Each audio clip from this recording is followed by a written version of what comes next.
প্রথাগত রাজনীতির বিরুদ্ধেই এক ধরনের মানুষের অবস্থান ছিল জুলাই অভ্যুত্থান বা এর পরবর্তী সময়টাতে।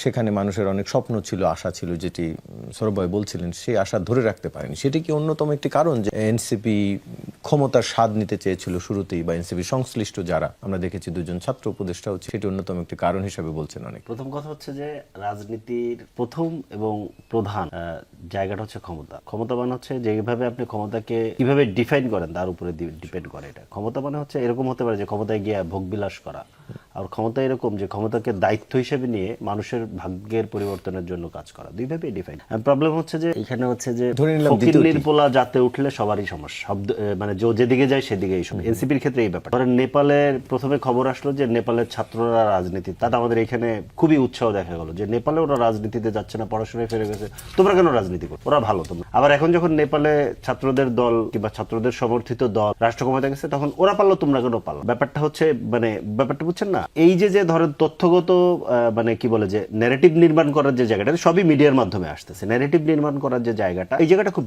আসলে কিভাবে ন্যারেটিভটা নির্মাণ করা হচ্ছে, সমালোচকরা করেছেন, স্বীকার করছি। কিন্তু জনগণের তথ্যগত অনেকগুলো নেপালে গণ অভ্যুত্থানের দল জিতছে, এখানে গণ অভ্যুত্থানের দল জিতে না, এইভাবেও ঠিক বলা যাবে। কেন আমি আপনাকে দুইটা জিনিস বলি। সেটা হচ্ছে নেপালের ফাইটটা, নেপাল আমাদের থেকে এক স্টেপ আগে ছিল কিংবা আছে এখনো এক স্টেপ আগে। নেপালের ফাইটটা হচ্ছে দুর্নীতি। আমাদের কিন্তু জুলাইয়ের ফাইটটা দুর্নীতির বিরুদ্ধে, অপশাসন দুঃশাসনের বিরুদ্ধে ছিল। নেপাল কিন্তু একটা লম্বা ফাইট দিয়ে রাজতন্ত্র থেকে বেরিয়ে একটা নতুন সংবিধান তৈরি করে, এরপরে সরকারগুলো দুর্নীতি করতেছিল, নেপালের জেনজি বিক্ষুব্ধ হয়ে তাদের বিরুদ্ধে আন্দোলন করে, এবং যাদেরকে হটাইছে ওরা কিন্তু নির্বাচনে ছিল। ওখানে কিন্তু পার্থক্য। বাংলাদেশের সমস্যা হচ্ছে বাংলাদেশে ওই অর্থে রাজতন্ত্র ছিল না কিংবা নেই, কিন্তু বাংলাদেশের যে স্ট্রাকচার আমি একটু আগে যেটা বললাম, 72 সালে যেটা শেখ মুজিব চিন্তাই করে বানায়, ওটা একটা একদলীয় উইনার টেক্স অল। আপনি খেয়াল করে দেখেন, মানে ডিসি কোহিনুরকেও বাবুল ভাইয়ের দলের, ওইটাও তার দলীয় পেটোয়া বাই, মানে এখানে এই ইয়েটা এসে পড়েছে। ধরেন গভর্নরও তার ব্যবসায়ী নেতা হতে হবে, নাহলে তার বিজেএমএ নেতাদেরকে ওনারা সুবিধা দিই। দুদকও তার নিয়ন্ত্রণে থাক, পুলিশ বাহিনী তার নিয়ন্ত্রণে থাক। মানে খেয়াল করেন, নতুন একটা সরকার আসলো, এত রক্তপাত দিলাম, এত একটা ইন্টারিম সময় গেল, আমরা সবাই মিলে আলাপ আলোচনা করলাম, বিরাট ধরেন মনে করেন যে পিআর চলতেছে, তারেক রহমান খুবই দারুণ দারুণ কাজ করতেছেন,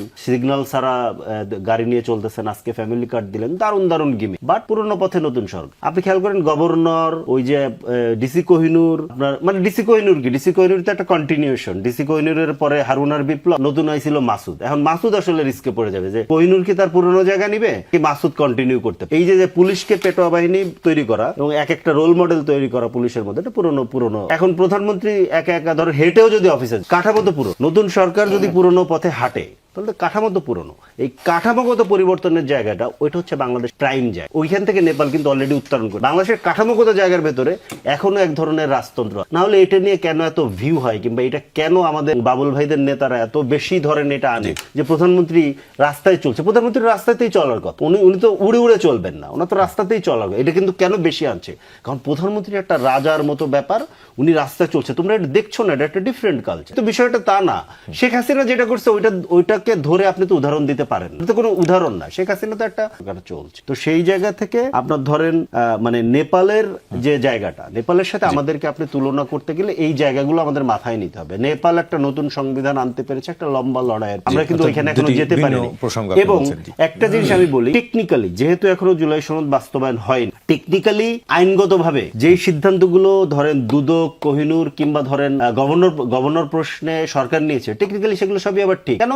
কারণ আপনি তো পুরনো রাষ্ট্র ব্যবস্থার মধ্যে আছে। শেখ হাসিনা যতটুকু পাওয়ার এনজয় করতেন, জনাব তারেক রহমান একই পাওয়ার এনজয় করেন। ইনফ্যাক্ট টেকনিক্যালি উনি বেশি এনজয় করেন। কেন? কারণ শেখ হাসিনার এগেনস্টে বিএনপির মতো শক্তিশালী বিরোধী দল ছিল।